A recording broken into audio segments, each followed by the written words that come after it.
Nice. Okay. I think we got a few people joining in, but I think we can kick it off, Sam. I'm super excited to welcome you all to this webinar.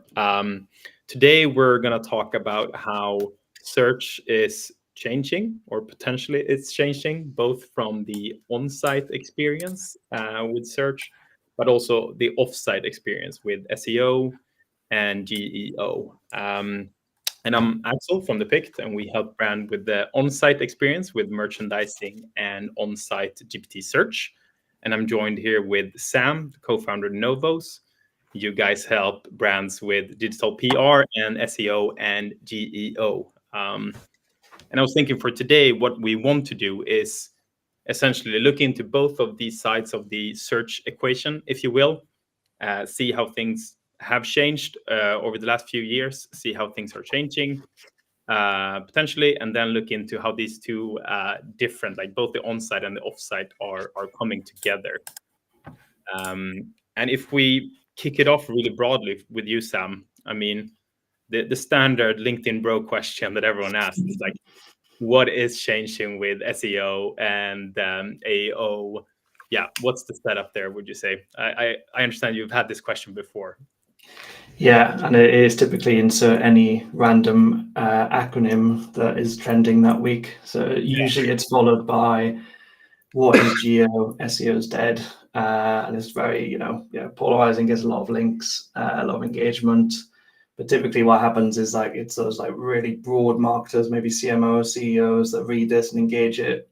And then it makes its way down the hierarchy and then gets to the people that we report into then, which is like e-com leaders, potentially like heads of marketing level.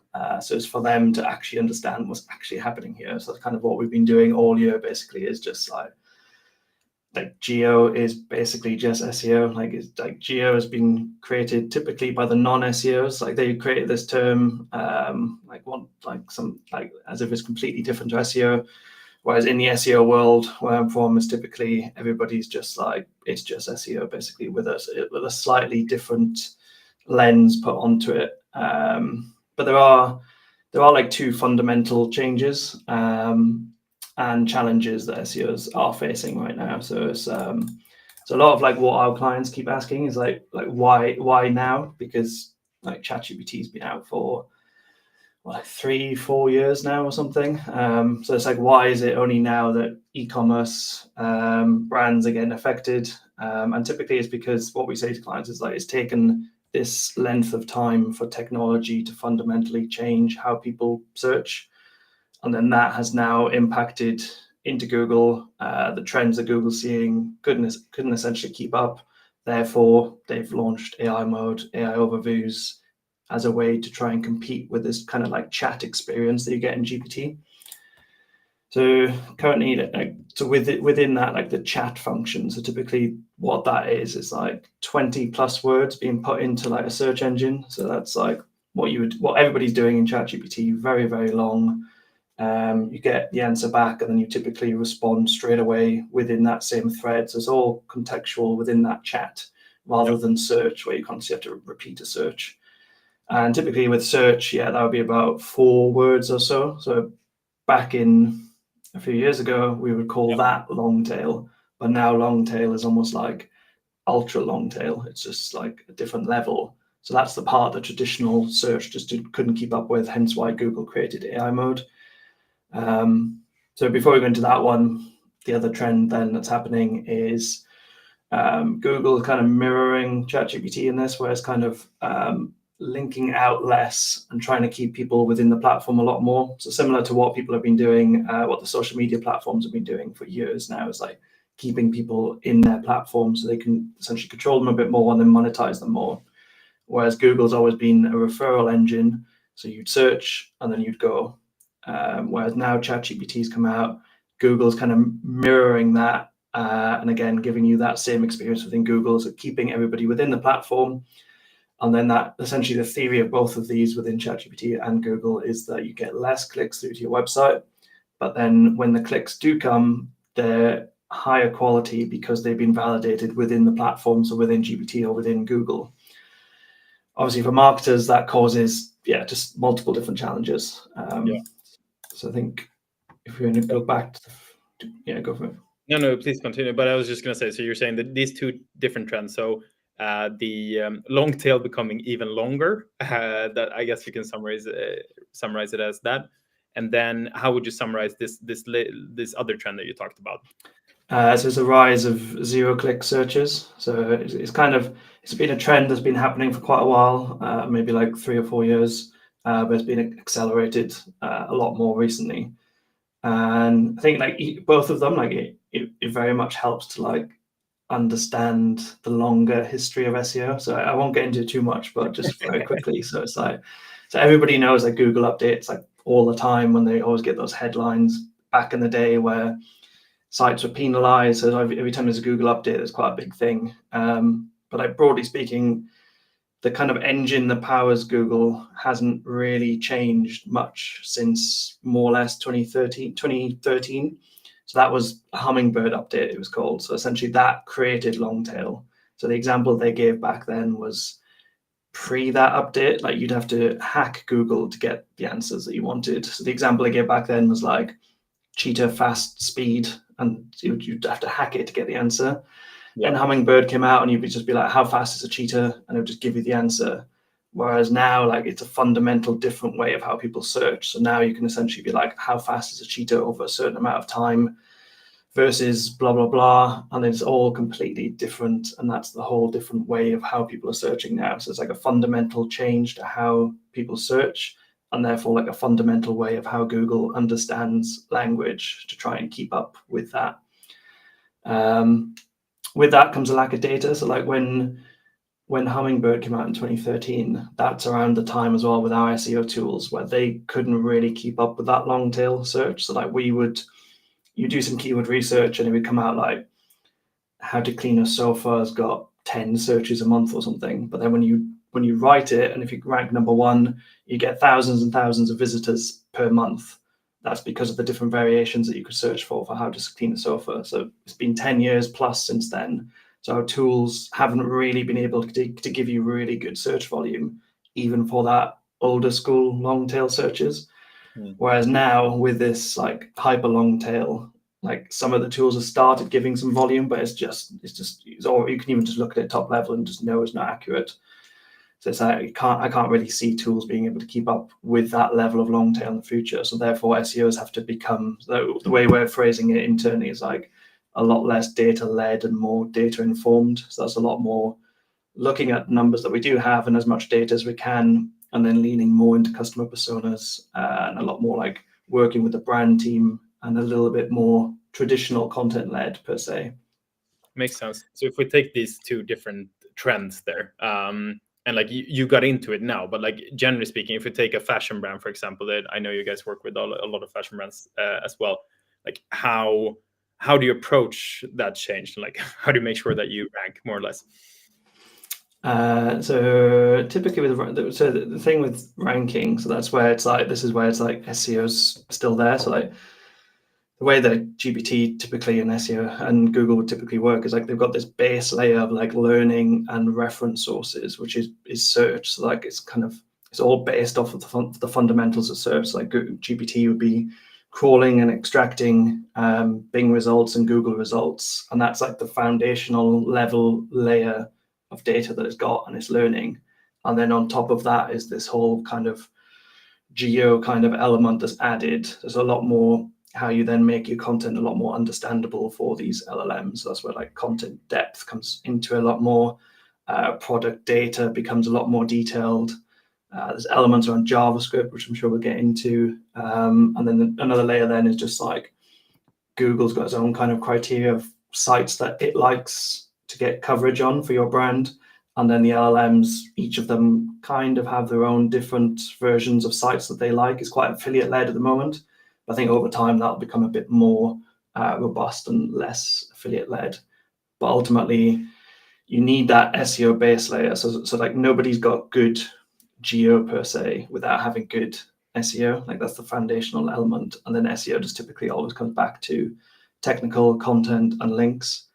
So on the tech side, GPT is way behind Google when it comes to understanding JavaScript. So it's like Google from 5 or 6 years ago. So what Google does is it comes to the site, crawls in HTML, extracts the information, and then when it's got resource, it'll come back again and do another crawl with JavaScript enabled. And then JavaScript is just way more resource heavy for Google to process. And as an SEO, you want to try and get as much valuable content into that first crawl as possible and rely less on JavaScript. So Google can read JavaScript, but it's a lot more resource heavy, whereas GPT just cannot read JavaScript. And then we saw it recently with one of our clients where they have this really good buyer guide around sofas, and then our tools were saying that their competitors' buyer guide was getting picked up in AI way more, like it got cited 20 times in 2 months or something. Yeah. And then we were like, well, why is theirs better than ours? It looks fine to us. And then you dig into it, and a lot of elements of that page was using JavaScript, so GPT just couldn't read it at all, even though it's been sat there and ranking really well in Google, and Google's never had an issue with it. So that's the tech side, and that's where it's like super important for making sure that your PLPs are all like server-side rendered and like no JavaScript issues on that side.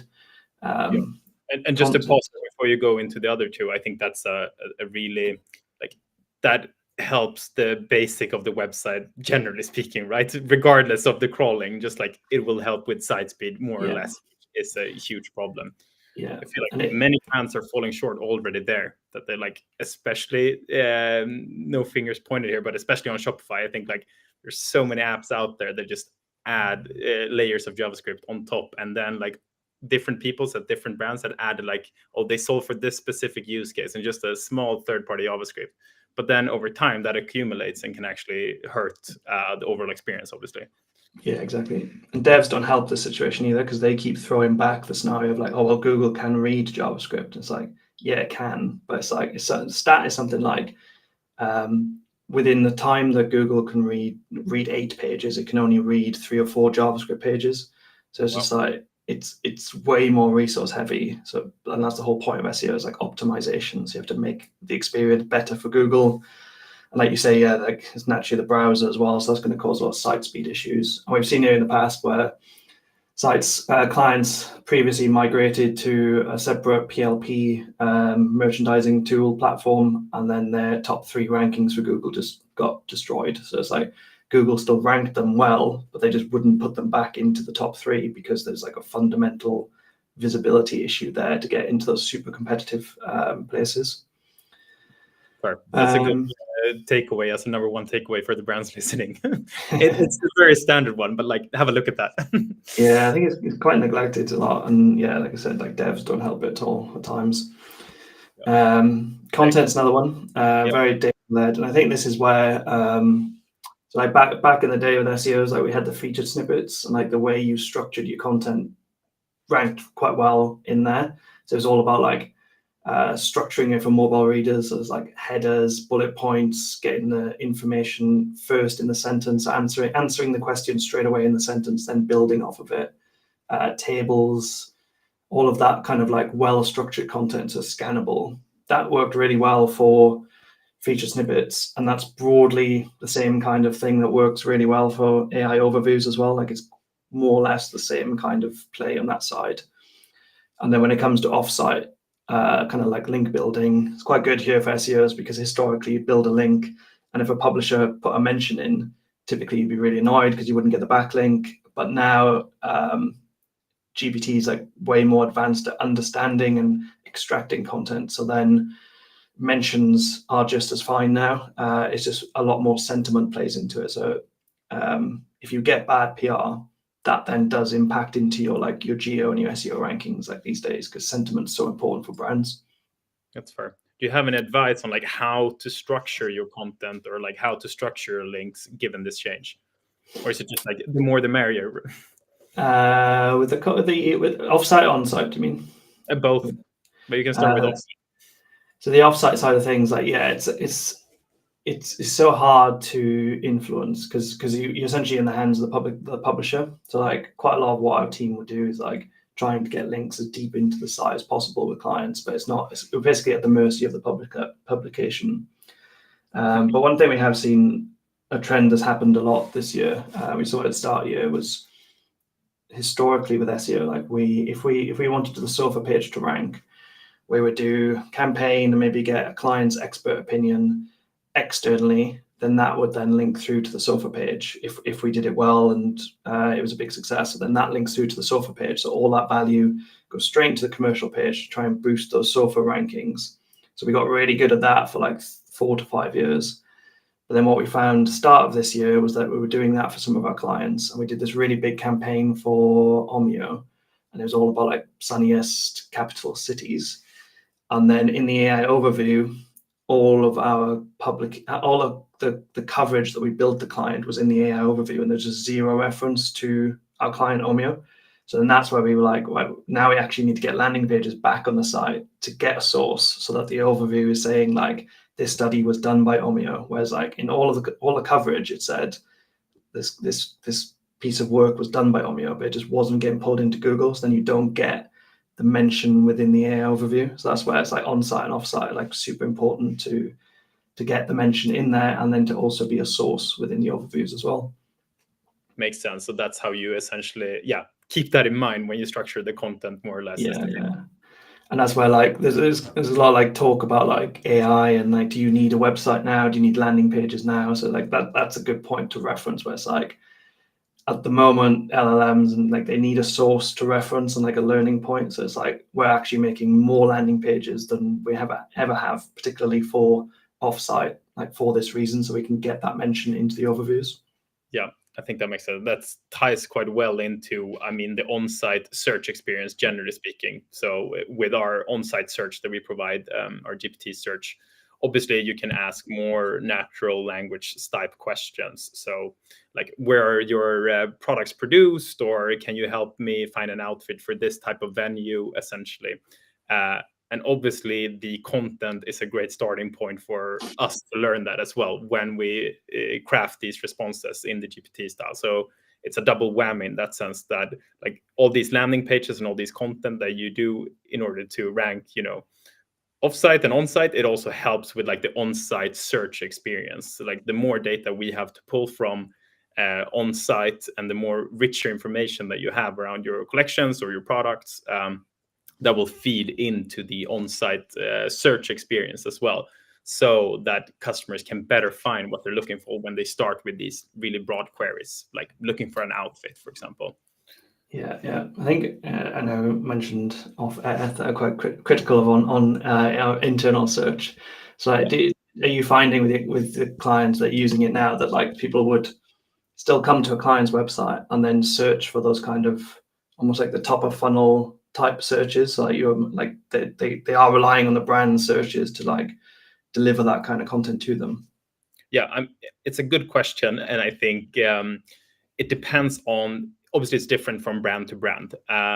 Generally speaking, what we've seen is over time. So when we went live with our first customer 1st of July, and we've seen over time, the longer a customer is live with our solution, the more of those type of like broad top of the funnel queries we're seeing when someone is looking for an outfit or looking for, broader questions rather than just keyword based search. So the longer someone is live, the more they start to use it. I think it's definitely, it does provide value. I think regardless of they starting like the top of the funnel search in like GPT or Google, and they come into a brand, there still is a need to be guided in many of these brands' websites. People are not just looking for specific products, like they're buying into a whole brand experience.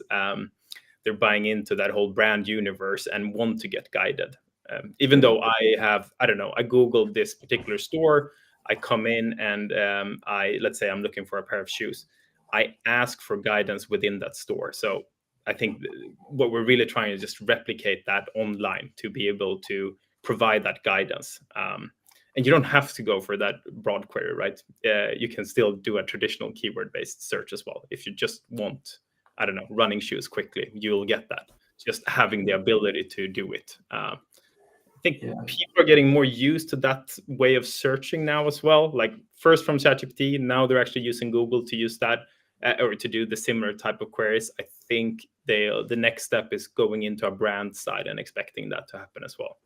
Yeah, exactly. That's kind of mentioned at the start, where it's like it's taken 2 to 3 years to actually changed search behavior, and then Google's reacted. So naturally, people are going to, anytime they see a search bar now, they're going to expect that same depth and layer of like semantic search. And they even, at a minimum, even if it just becomes really valuable for repeat customers, like really loyal brand customers, that's super valuable. But I think on the second trend I mentioned were like zero clicks. I think a lot of the role we see for particularly like internal search and then like PDPs is like being that extra layer of validation. So it's like, so if you've had your entire experience shopping through GPT and essentially like faceless from the brand website, more or less, and then you decide, right, I'm finally going to buy this product, then you're going to land on the PDP. So that PDP essentially has to act like the storefront, so has to get your brand values across, and all of the information about that product that you've shopped should be there. And if it's not, then the internal search then should be that fallback validator. Like you said, like are you a sustainable brand? What are your return policies? Like all of that other stuff. Like if that's not enough to be on the PDP, then that's where the internal search will play in.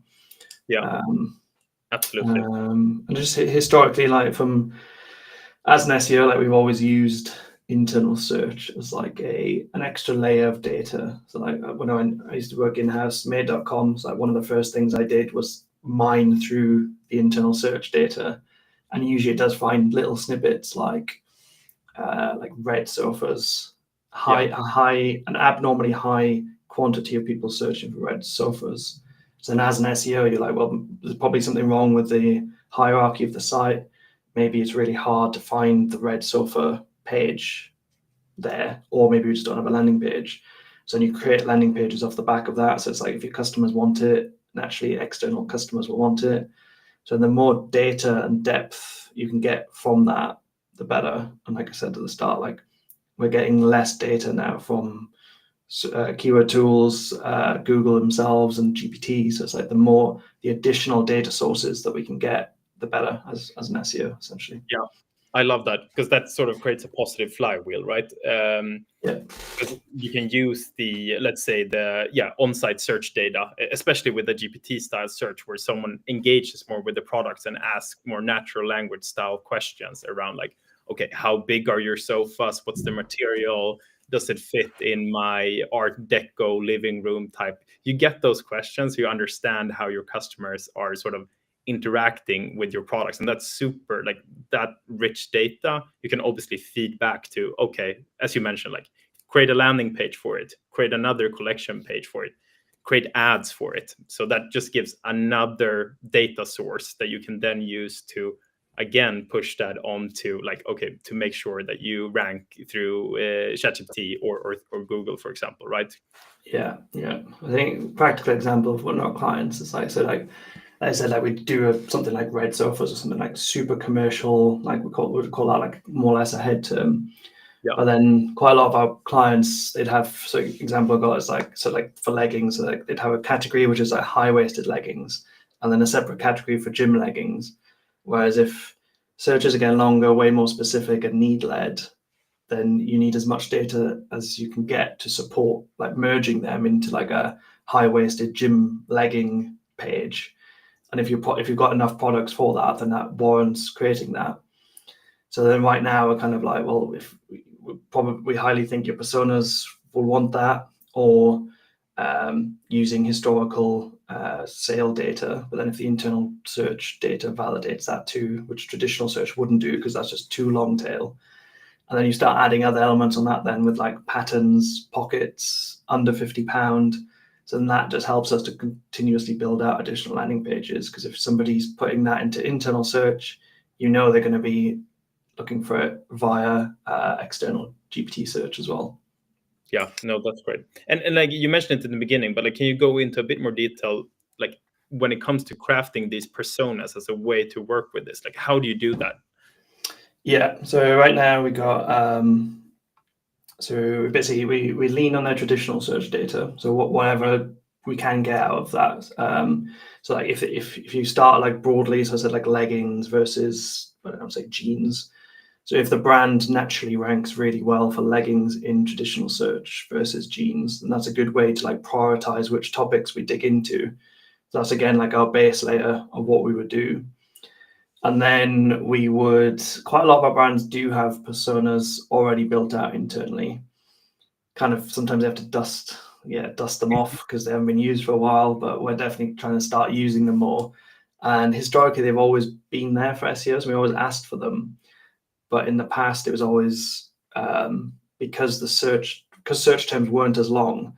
Typically, you always ended up, you'd have like 4 personas. They typically always ended up going through the same search funnel anyway, because you couldn't really go past 4 words. Whereas now, like I said, like it's way more need, situational, and context led. So then we take their personas. Ideally, those personas are need led. Sometimes they're not. So then again, that's where I potentially would use internal search, try and figure out, get as much data around their needs as possible. And then we do a process we've done in the past, like an example of an output, and then we put all of these 3 into GPT, and it's essentially like asking AI what these people would be asking AI, but it's lending out of like real data, our experience, and then our customers' real data. So then that's like, there's an element of like, with it when we talk to our clients, like, should you use AI for content? It's like, yes, but only if you apply all of your experience and your expertise into it, so it's not generic. So then that's what we're hitting with that process, essentially, is like hard data, our unique client personas, which should be different to most other brands, and then our own internal process or example of what it should look like in the end. And then that's spat out, and usually what happens, there's like, say there's 2 or 3 personas, one of them might be spot on, then the other one might need a bit of work back and forth with the brand team, particularly around like the kind of language they'd use. Like if they're a bit more out there, like would they go as boisterous in their search terms of being like, I want to stand out in a party, or would they then lean more into things like a statement piece sofa or something? So that's where the iteration comes back and forth with the brand team, and that's essentially the baseline then for like the strategy and the content on the site that needs to adapt to these different personas then. Yeah, no, sounds like a good approach. And I think, like, generally speaking, what summarizes that is that, like, feels like with all of these things, it's in a way it's back to basics, but there's just like a new toolkit, and you have slightly new guardrails to deal with, right? In terms of structured product data, setting up content, and making sure that that becomes indexable, like more or less. Is that a fair summary, would you say? No, it is. It's like revisiting the basics and stuff that's happened in the past with this new lens of data and technology to see if you can get more out. So you mentioned like schema is a good example where we've always had 10 schema tags that we put on a client site, whereas now you go back in and you revisit it, and then that might get up to like 20 or something, because it's just way more detailed and more depth needed from GPT. Yeah, no, I think it's the same from our point of view in terms of like there's all this talk about, completely new way of shopping, agentic commerce, etc. You can also come back to the basic of just like, okay, on-site search is a really, really important channel for brands, right? It's usually the highest converting one. With AI and like a GPT style search, we can just improve that. So we can reduce the amount of time that brands has to spend enriching their products themselves. We can capture the really, really long tail, not just the long tail, but the super long tail, right? And you allow for customers to be guided more without the brands having to spend that time. So I think that's a summary for both of us in a way. Yeah, sounds good. Amazing. I think we're at the time here, but we have some times if someone wants to ask a final question. If not, Sam, any final words when it comes to summarizing these things? I think you're bringing it all the way back to the start about the geo SEO thing. I think, again, if you visit on LinkedIn, like just thinking in like future hierarchies, so typically like what you read is almost like you'd have an SEO team and then you'd have this geo team like sitting over here in parallel. Like that is 100% not going to happen. Like people aren't firing their SEOs to hire a geo manager. So then that falls within the remit of SEO. So what a lot of people are doing, like the bigger brands, they've got big SEO teams, they're like changing their titles essentially to become like organic search. So it fits more the broader remit of what search is now. So then there's no like under there's geo, then under there's potentially like social search, And then there's no reason why under there it couldn't also be internal search if it's robust enough to get all of this data out that you can constantly keep optimizing it to improve it. There's no reason why that couldn't be a channel sitting under the SEO team as well.